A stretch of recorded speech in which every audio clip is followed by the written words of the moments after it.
প্রতিদিন তোমাকে কোথাও না কোথাও নিয়ে যাবো। তা চলো। আমি যাবো না। চলো। চলো। হ্যাঁ, মেলায় নিয়ে যাবো, চলো। কোথায়? দুদিন পর। না আমি যাবো না। আজকেই নিয়ে যাবো, চল। এবার লম্বা করো তো।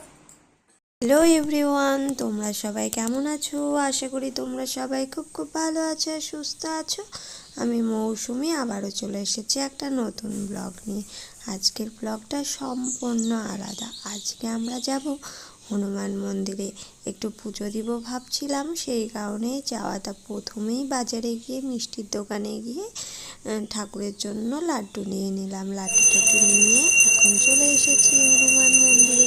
আর সেখানে সন্ধ্যা আরও শুরু হয়ে গেছে, কারণ আমাদের এখানে সকাল 7টা থেকে 8টা পর্যন্ত পুজো হয়, আর রাত্রিও 7টা থেকে 8টা পর্যন্ত সন্ধ্যা আরতি, সকালের যে আরতি সেটা হয়। আর বাদবাকি রাতে 8টা পর্যন্ত, আর সকালবেলায় 10:30 থেকে 11টা পর্যন্ত পুজো দিতে আসা হয়। তাই আমরাও চলে এসেছিলাম। আরতি হচ্ছিল, দাঁড়িয়ে দাঁড়িয়ে আরতি শুনলাম। দেখো, আর ওই যে ভেতরে আরতি হচ্ছে, পাশে ঘন্টা বাজাচ্ছে।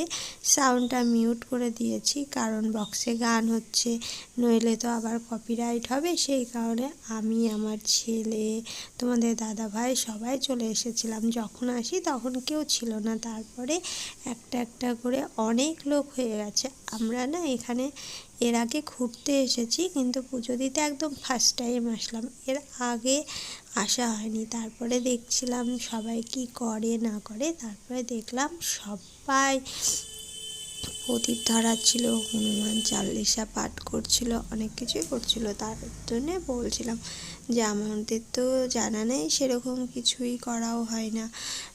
আর এখানে দেখো যে আরতি করছিল, পঞ্চপ্রদীপটা রেখে গেছে, সবাই তাত নিচ্ছিল, প্রত্যেকে যতজন আছে সবাই।